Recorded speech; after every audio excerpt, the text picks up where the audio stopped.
Hi, I'm Brady with Badger Welder. So how do you connect to external batteries?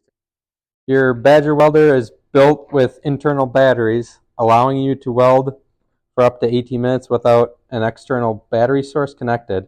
However, if you need to weld longer than that, you can connect your welder to a pair of external 12-volt batteries using an optional external battery cable. If you're using automotive batteries 12-volt, make sure they're removed from the vehicle.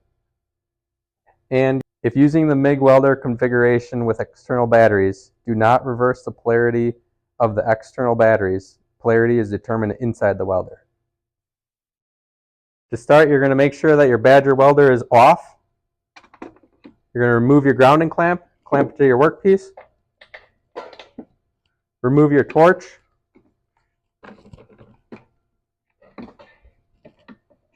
Loosen your spool holder.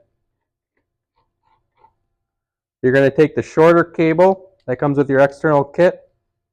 You're going to plug the red is positive to your second battery and the black to negative on your first battery, putting the two batteries in 24-volt series. You're going to grab the longer of the two cables, remove your dust cap covering the external battery plug, making sure that you have your negative and your positive not touching. You're going to plug in the two externals together,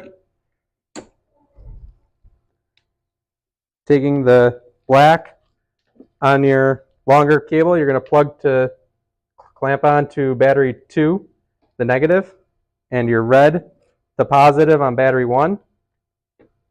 And now you see that the display is lit up on your Badger welder and you're ready to weld. When you're done welding, let your Badger welder cool off and tighten the spool holder before packing it all up.